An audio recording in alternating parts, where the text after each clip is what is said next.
Way oh hey, we oh hey oh hey oh we oh hey hey ya way hey oh we ya ya oh hey oh hey oh hey we oh hey hey oh we oh hey hey ya way hey we ya way ho hey yo yo hey hey yo hey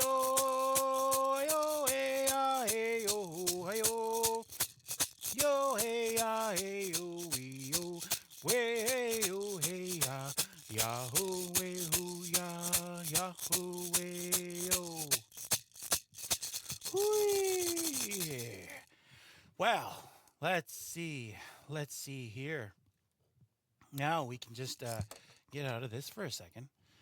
And if we can jump over to where you can see me in the wide world, here we go. So I'm your teacher for this one, your instructor, Elliot Dockstader Wynn, Elliot Indigenous, and we are here at the Wassa Distance Education Center. This is NBV3E, the class. So those of you online who can see me, Ani Bonjour, Wache. And for those of you out in Radio Land at 91.9, we are here in the downtown heart of Sioux Lookout. You might recognize me from the other show that I do in Digital Voices that happens every other week here at the station on the Wassa Distance Education Network. So that you know, as we're bringing this course into line, this Aboriginal beliefs and aspirations, this indigenous knowledge, understanding worldview, understanding what we bring to the world and how we interrelate to those things. We're going to be here over the next 9 weeks. We're actually in week 2. Surprise! Hooray! We did it! I survived. Oh my goodness gracious! And so I'm glad that you're here. I'm glad that you're here because this knowledge needs to go out into the wide world, and there's going to be a lot, like so little to cover, so much time. Wait. Chop that in half, throw it back the other side. So little time and so much to learn. And be careful. Watch, helpful hints are on the way. And we are also to be able to contact us at Wassa Distance Education Center. The number here is 807-737-1488. I'm at extension 2223. And then that's not a three, that's a four. 2223. And but you can also get me through on online on the email. We're going to go to the slides so you can see it after too. But email at elliot.dockstader-win at nnecschools.ca. .ca? Well, you know what? Let's just jump back. So we are here in studio, and I was playing my horn rattle. And part of what we're learning is how the culture integrates into everyday life and how we use it to learn, to share. We've been talking about some other concepts like Unzokanak or Unzokanen, the Botchmoinen, the telling of stories and the sharing of knowledge. So we're just going to jump back over to our main screen here. The slideshow, the ever wonderful slideshow, and so you can see here's the links. The nnec.on.ca, Elliot Dockstader Win, Dockstader win at nnec.on.ca. Dockstader Win. It's like the Schwarzenegger of Indian names, so it's about that long. you know I wish I had sculpted my emails a little bit better and just been like bear at whatever, but it didn't work that way. And then so you can see here on for those people who are watching, the live Zoom link is available. The radio QR is also here. We are 91.9, so you can get me through regular phone or online via our contact information. So first off, one of our staple additions to our culture, one that's really come to prevalence over the past, well, it's been here. The first recorded images and um, recorded history of the four directions medicine wheel dates back to 5000 BC in Aztec codices. So that's how far it goes back. And this is going back to, they were even mentioning stuff like connections to Atlantis and the Rainbow Bridge to across the oceans. And there's all the mythologies that things that are counted as myth now were considered legend and true history of our people. And the four direction medicine wheel was one of these teachings, these visual mnemonics that was brought in to represent the world around us, the way we see it, that the aki, the environment and land that we see all around us. And the four direction medicine wheel is one of these types of visual mnemonics that help us to learn, help us to better understand, and better plan. So we're going to talk about how to use that as a planning device eventually in the future. But for right now, let me just catch my breath, have a little sip of my water, cleanse the palate. But we are at there's different parts about this, and so let's do this in a little bit more traditional fashion. Here we go. So we're gather around the story of the first settlement. This is one of the stories that helps illustrate what we're going to be talking about today. And I brought up this fire picture because a lot of our traditional stories were told around the fire. And so we gather around, warm your hands, and sit back. You know what? I'm gonna even do this one more notch. Part of our traditional teachings is we have.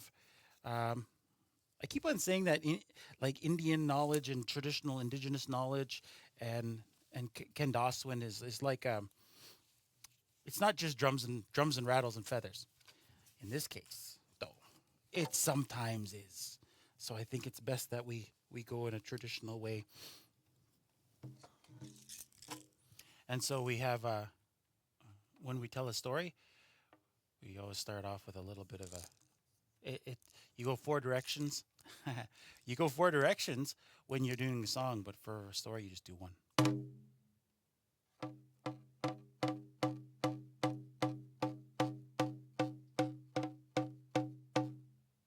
Ooh. So we have the story of the first settlement. And part of the story is goes back to the beginning of our time and existence on Shkakamakwa, the Earth, and there's origin stories that connect us right from the beginning of time, and there's ones that relate to the coming of the coming into being of human beings, but then there's also the movement of how our people distributed into the land. And part of this story, this was told to me by an elder about 28 years ago. One of the first stories that I heard when I moved here, and he was in Thunder Bay, and so he talked about there was there was a huge like a blacking out, the dark days, the blackout of the sky, and it was dark. There was nothing. The clouds covered everything.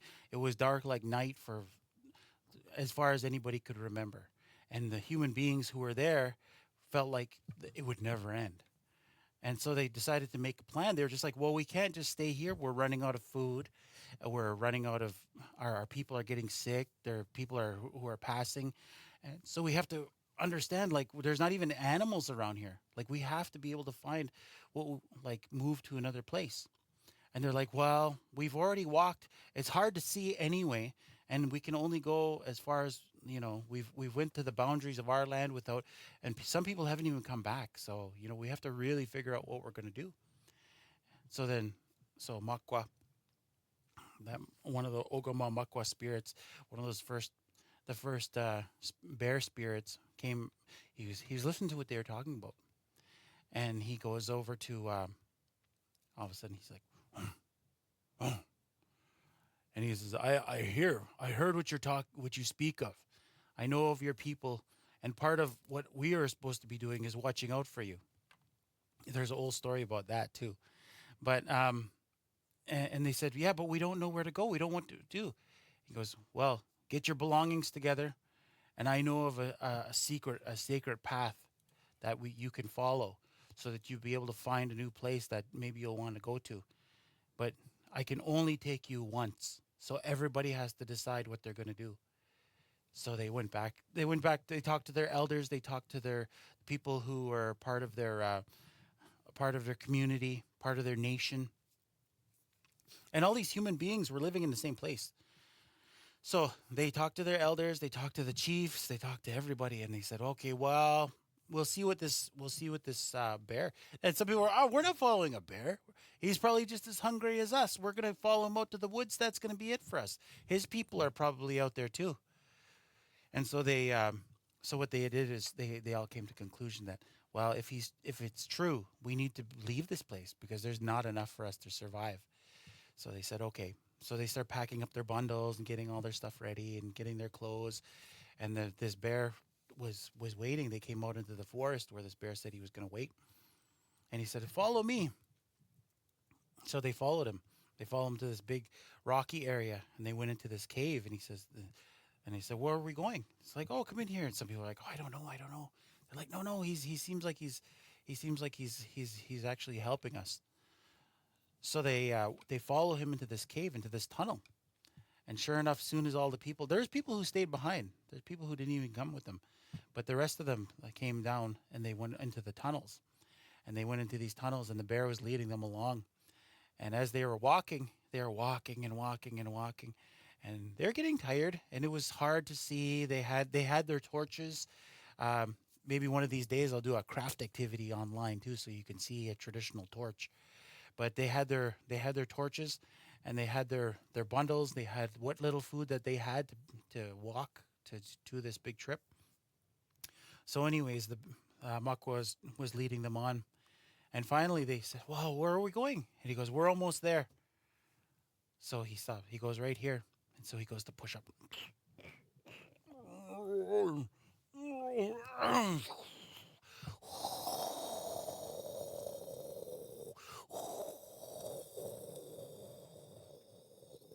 And they looked out, and it was just snow blowing, snow, flat ground.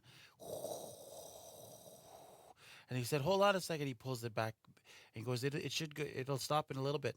So they waited, and sure enough, he opens it up, and they look, and they could see the large flat ground of the tundra, the ice and snow, the icy shelf. And they could see animals way off in the water and way out floating on the ice.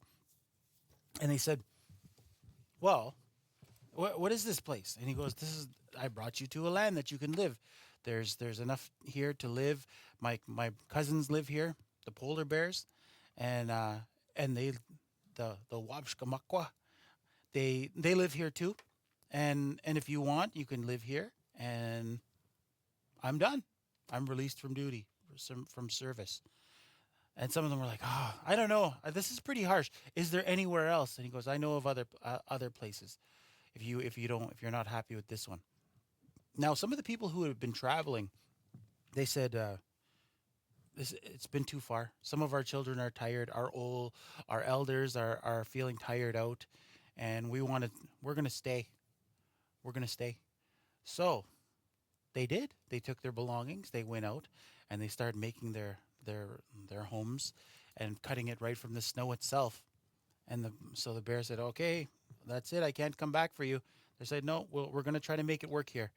So they pulled the big slab back onto the ground, closed up the tunnel that belonged to the what would become the nation of the North. And so they walked on, and they walked, and they walked, and they walked. And they kept on walking and walking and walking. And finally they went, said, well, we didn't like that. It was too cold. Is there anywhere else? So they walked again. And they walked and they walked and they walked and walked. And they're walking for another long while, traveling through these tunnels. And every once in a while they would, they'd have to dig the roots from the ground, from the tunnel that they seen, and they need to collect and eat what they have and try to mix it. And so they were surviving. They were surviving at the very least. So all of a sudden, the Makwa goes like this. He goes, "Here, this is the next place." So he pushes open. Sure enough, sand started coming through that opening, and and they're like, "What's this?" And he slides it over. And what happened was that it was hot and dry, and sand and packed dirt. There was mountains way off in the distance they could see. There's prickly plants and little rodents and lizards, and they're like, "Well, what kind of place is this?" And he goes, "This is another land, but this is far to the south this time." And he said, "Wow." Again, the people who are traveling said, "Well, what are we going to do? We need to be able to we need to be able to live, and we're tired from traveling. We're going to stay here. Well, you know what? We don't even need as much wrappings and cloth and clothes that we had before. We can use that to build our own lodges. And even if we dig into the ground a bit, it's probably a little bit cooler." So they stayed. And that bear said, "Okay." So the rest of them who were walking said, "What are we going to do? That first place is way too cold. This place, way too hot."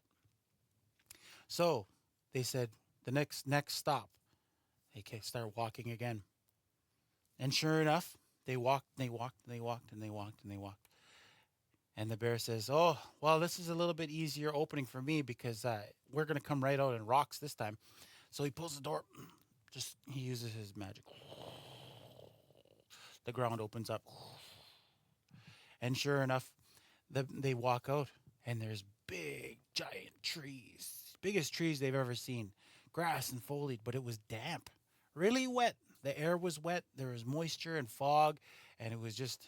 But they could see where the clouds were kind of breaking, and they could hear.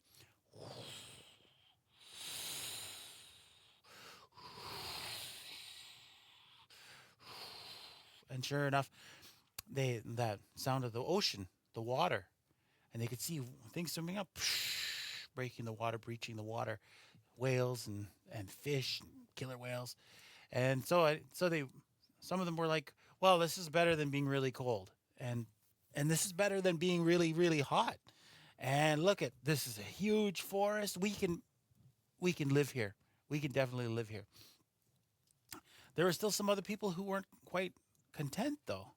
They're like, "We've been in damp and cold and through those tunnels. I don't want to be. I don't want to live like that. So we will go. We're gonna keep on going." If And Bear says, "I have another place. I have one more place. But if you don't like it, your last choice. So it's either this one or let's say stop number 4."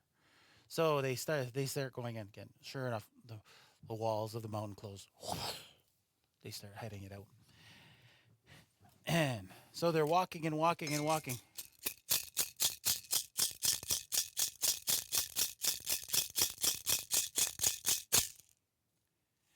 And they all of a sudden Bear says, "Oh, this is it.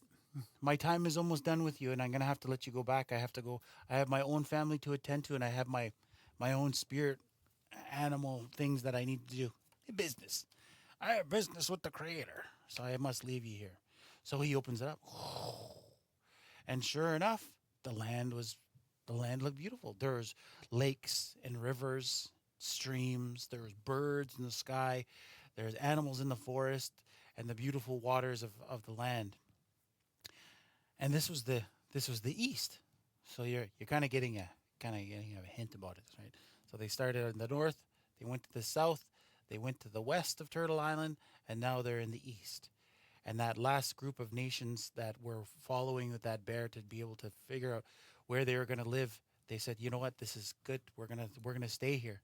We're gonna have be the stewards of this land, and we'll help out the animals who live here, and we'll start our families and our communities." And sure enough, that's where they decided to break into those separate bodies of nations. Whee! Ah, all right. So the reason why we're going this way is because we need to have a better understanding of like how intrinsic um, are how integrated, how mixed together our understanding of storytelling and knowledge and learning from the land that Ikinamage.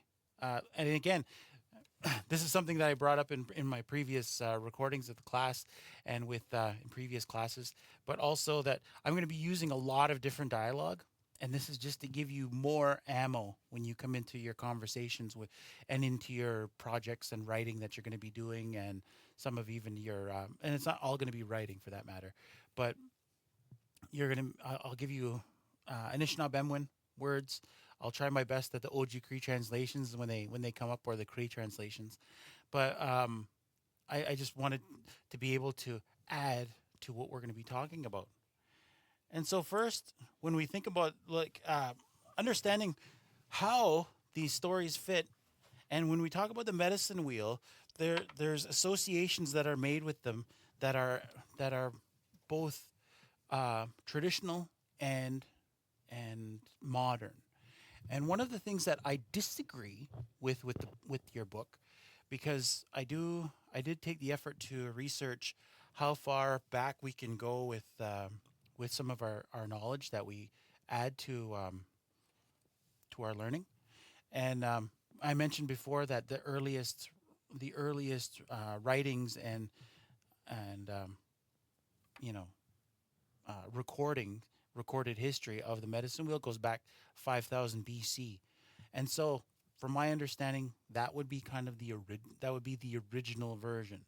Now people have in a modern sense, in a modern context, they've kind of added colors.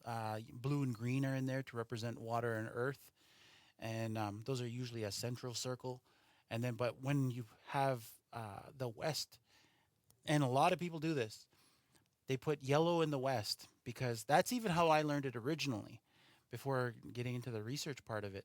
But when I learned it, it was kind of like, well, the sun rises in the west and the yellow is the sun, and that's why we have yellow in the west. And so anybody out there in 91.9 country, if you go, I don't know about that one, by all means, email me and let me know why. But if I go back to the original research portion of it, red being in the west actually corresponds with elders that I've spoken with who know those traditional stories. Because when that red would come up, the change in the sky, that Wazeaban sky, where the how the light changes, like the clouds kind of go a pinky red, right? And that's part of it. But what in the traditional way, when you get when you feel the warmth of the sun, your blood is invigorated, and that red was meant to represent that blood and invigoration, and that goes back all the way to the creation story, the creation of the universe story. And so when we talk about the like where it is though, like so red is in the east, Wabanung being the name for the east, red Musqua, tobacco, and there's going to be a correlation to these. I'm gonna show you guys after, but spring is part of the that cycle. Magazi, the eagle, and infancy or childhood, and this is a big deal because you're going to be able to correlate where these things fit together after, and that's where your mind is, and this your mind develops. And so we're going to be able to how these fit into what we're doing is, if you think back to the last when we were talking about the seven grandfather teachings, part of the development is how do we move through those teachings and the things that we're learning. So when, like you say, um, you don't just end up at wisdom in the medicine wheel teachings. You start off with humility, or sometimes or humbleness. The humbleness is also associated with courage and bravery. Those things are kind of like the synonymous words, and this is also elders' teachings that are to better understand why we associate those together. And if you have those as your early learning, you can understand why it corresponds to the red on the medicine wheel, because the red on the medicine wheel is early life. And you're a baby and you're walking around and you fall and you hit your head, and you ever touch a baby's head, it's kind of squishy in the front. I think that's because they're meant to bonk their heads, and it's just natural for creation to have given us uh, a little padding there when we're tiny, and then and then and I guess as you get older, wow, I guess you're, I don't know. Let me see, my hat fits on here now. Just so we have our we have our these things correlating at the moment. So our east, that red I mentioned about, part of the creation story, part of the beginning story, that tobacco is a blood medicine or a sema, traditional tobacco. No, I'm not condoning smoking cigarettes, and I can't say that I've never smoked a cigarette, but I also, when you use tobacco in a traditional way, or when you grow your own tobacco, I actually grow my own tobacco. It has none of the chemical component in it. It's actually a more of a herbal based medicine that you can use as a medicine. And like any other medicine, like if I ate a handful of these halls, and then for any other halls wrappers, if I ate a handful of those halls, I'd obviously get sick. But and so same with thing with tobacco. If you overuse tobacco, you can get sick.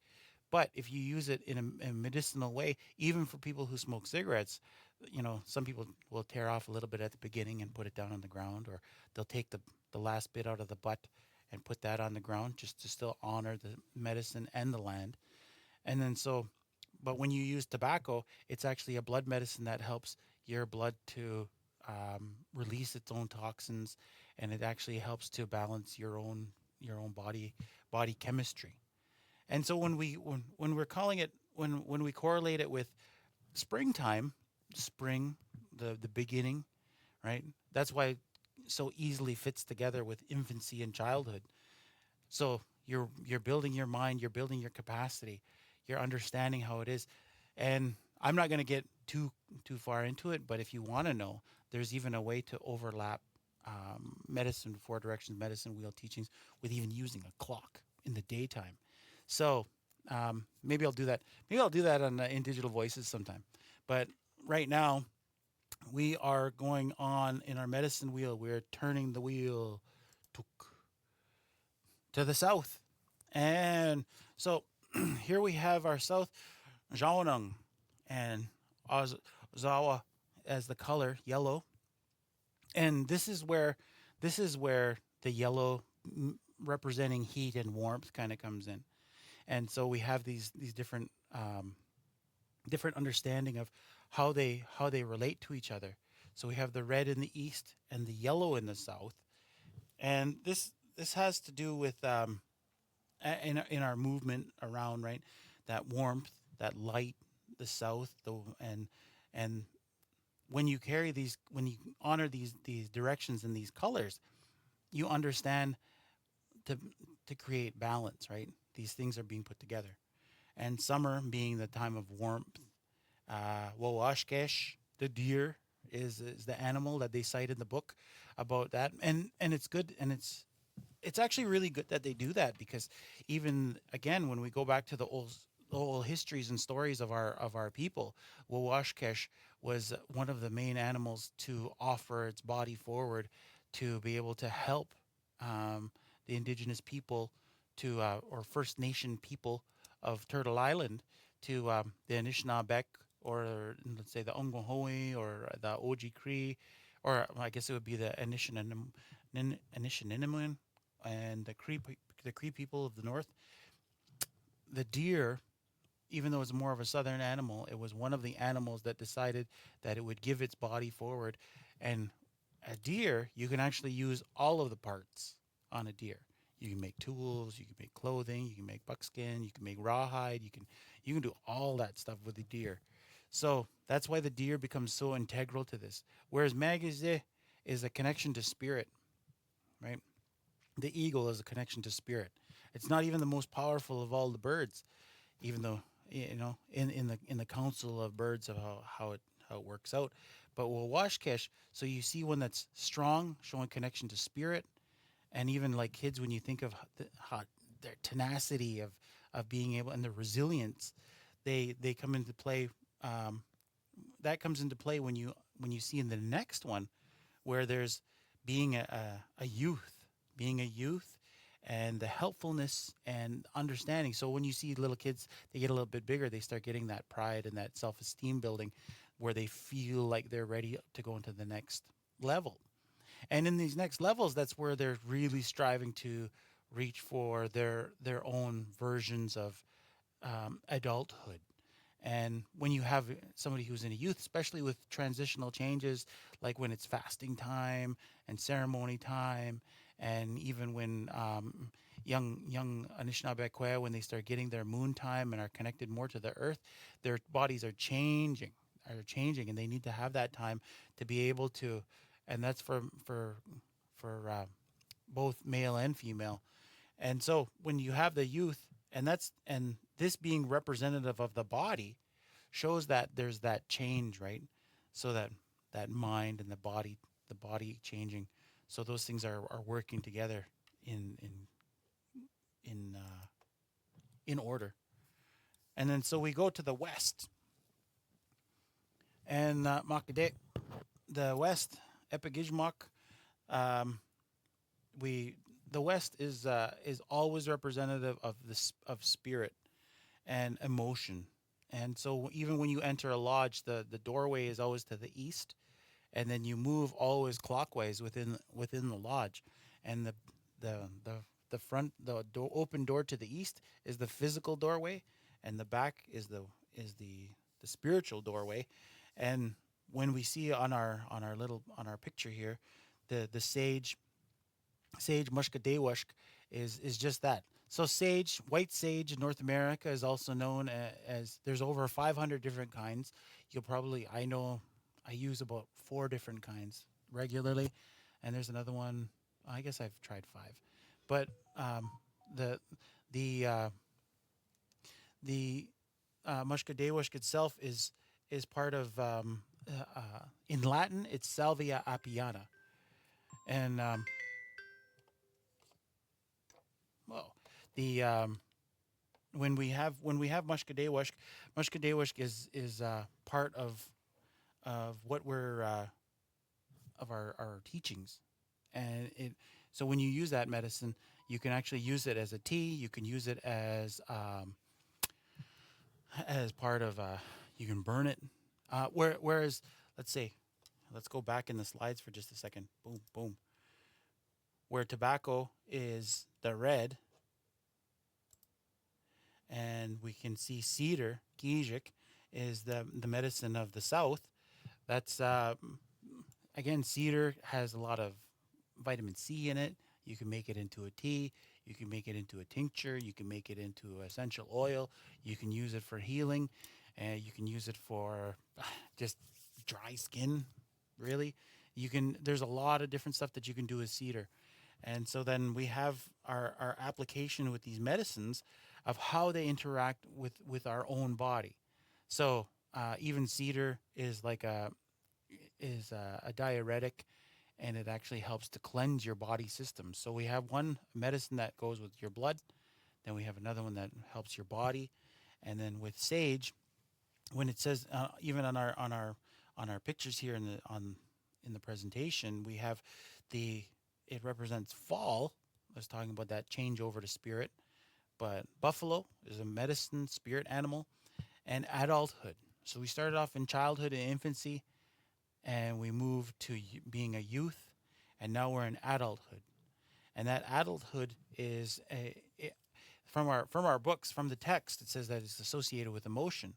But when we have that, when we use these together, even going back to how emotion is affected in our adulthood, as where fall and adulthood are kind of time related, black is the direction, and even with nighttime, maybe as the sun sets on that side, but also that connection to spirit, and also the end of our day, and in the west. And when we have mushkadewushk, what happens is when you use that medicine and are burning it, it actually it turns into like an aerosol, I guess. If anybody's has a asthma puffer. So what happens is that when you use that asthma puffer, you are able to get a better idea. You breathe it in,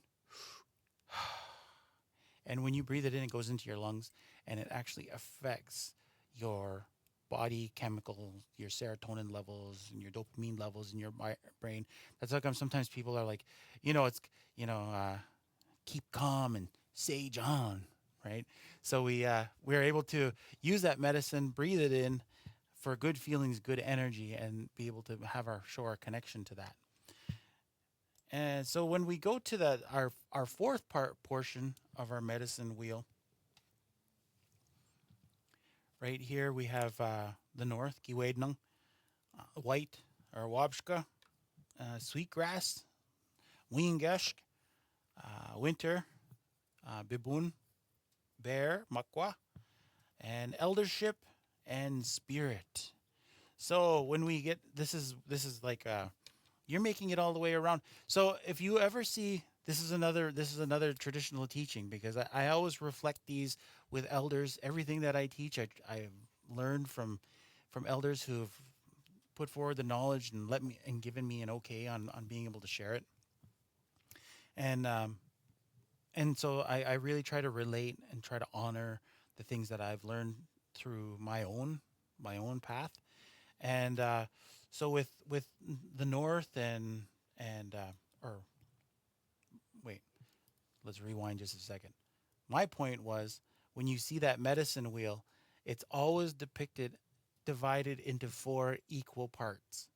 So if you ever see a picture where those colors are being used in to represent the four directions, they should always be done evenly spaced, evenly distributed. And sometimes you'll see, I know there's some famous images of like people in a boat and they're all different colors, but they're all sitting in different places. And that's not the way the medicine wheel and the medicine colors were meant to be. They're supposed to be an equal an equilateral design that shows that they're balanced, creating balance all the way around. So that Wabshka white from the north, of course, it's representative of the snow, and but the medicine itself, the Wingashk, is a good one because part of it is there's teachings and lessons from that where people have when they harvest the medicine itself.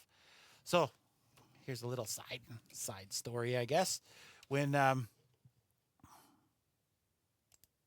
when I was when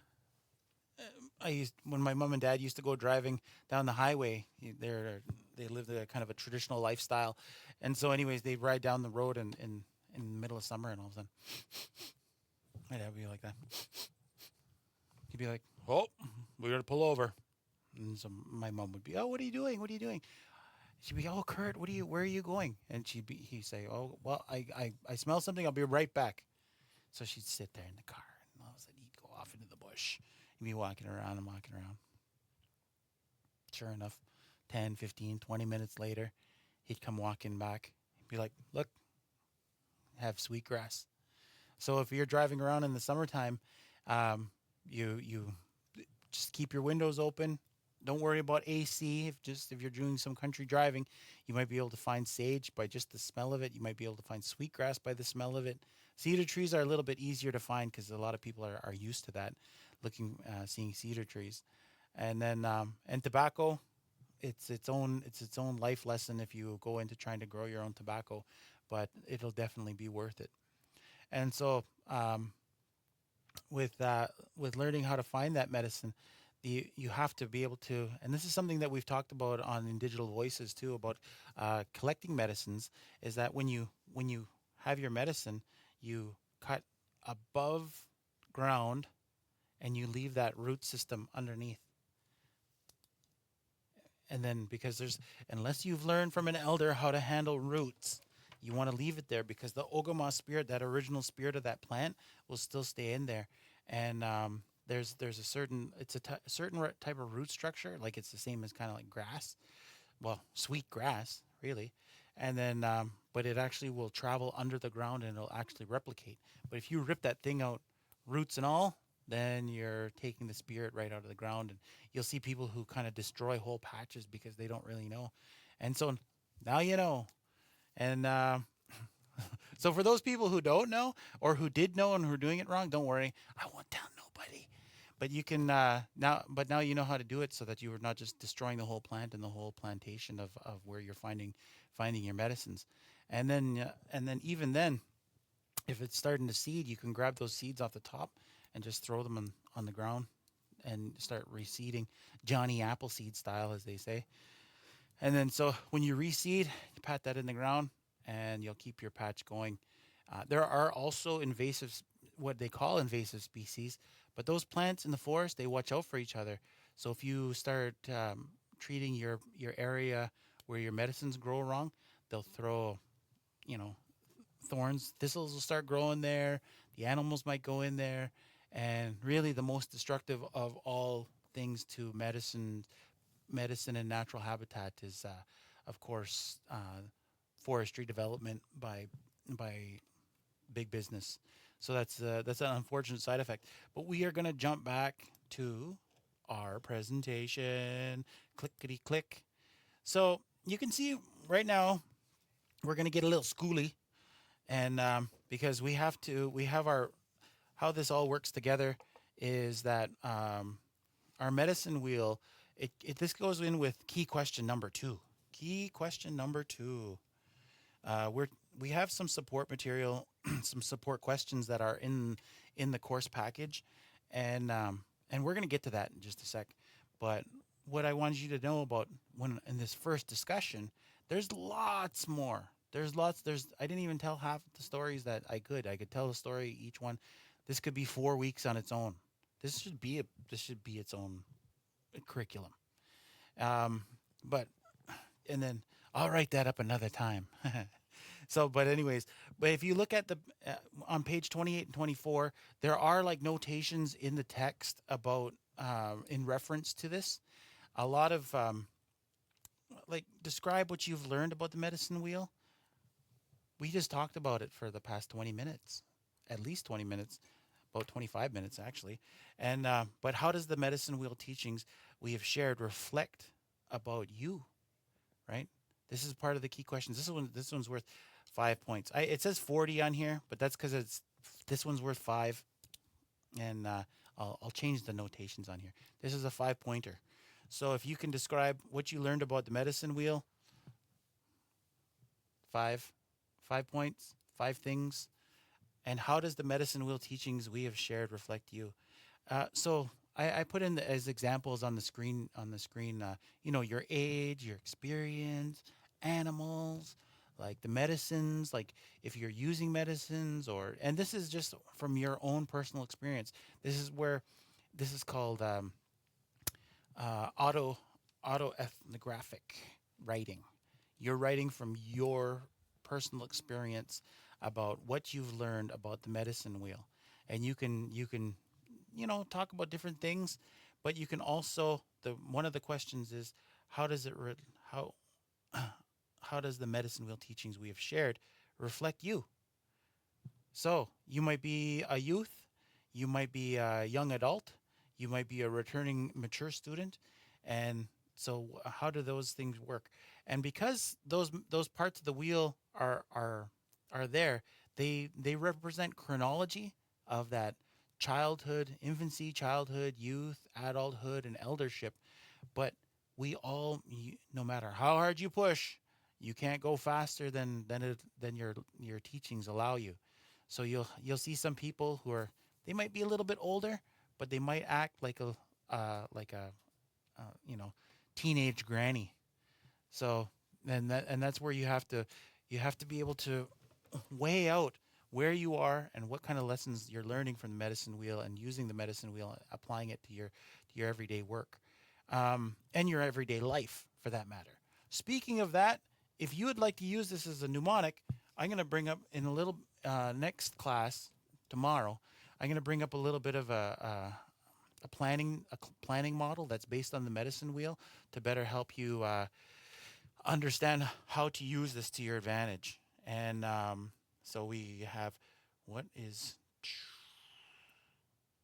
and now we get to how does this affect our culture now? And we have this is kind of an interesting one. So shared belief and mutual commitment, common identity, and collective dedication among our people. This is, I'm not going to read all these. I'm sure everybody has eyes to read what's on the screen, but generally the shared belief and mutual commitment. That's just the understanding, the belief system that we all have. That any Anabian that I mentioned before in previous classes, the way we see the world around us, our indigenous or aboriginal worldview. How do we integrate our mind, body, and spirit into our everyday life, and how and the identity, the culture of our people, right? And we talked about already Anzakanen or Anzakonic, or the storytelling tradition, and how we use that, the aki from the land, the akinamage, the learning from the land, and then how it affects our indigenous worldview, or our Anishinaabe, and how do we bring that to use and to live in a good way, right? Our our Minimum, and so we bring it to our everyday life. How do we live, and how the collective activity, our character. There's going to be a point to this, even though it sounds really academic. It's these are actually the points. And then collective activity, a population that is active in shaping its own future and identity. Inherent sovereignty, right? Our sovereignty and our connectedness to the land, and being able and having that inherent sovereignty of being a First Nation people, being a first people of the land, and having that connection. Like even the language itself. I heard from Albert Wazakizik, but from Abzadkung, and he told me that the language that the traditional language that we use is from the creator itself, that creator energy, the creator being that gave it to us through the land and through the animals. So this is also a part of it, connection to a particular territory. We're talking about our connection to the land. We're talking about the spirit of the land. Remember how we started off talking about the spirit of the land? Now we're talking about the literal connection to the land, being indigenous, being native to where we are from, indigenous, being able to use the land, and we carry that with us. And so the distinct public culture. So this is how our representation are, how we are seen in by well by the outside world, how we're represented in contemporary culture, how we have been represented, and who we are by our values and customs. So that goes into cultural reclamation. That goes into you know and the resilience of the people, bringing back traditional culture and language, and what institutions and traditions are we putting in place. And the last little note on here that wasn't on that first five is technology, because I've heard a lot from traditional elders, and well, everybody. It's turning into an epidemic problem that technology is affecting the culture on so many levels with so many different people. And the reason why I point this out is what's affecting our culture, because those are the staples of these are the five staple principles of nationhood, and all of these things have been affected by uh, colonization and colonialism that's affected our nations, um, to a really great extent. So when we have our just so you know, we're going to be going into our key questions too. And this is just something to roll around in your mind. I'm going to be changing up the presentation of the extra 35 marks.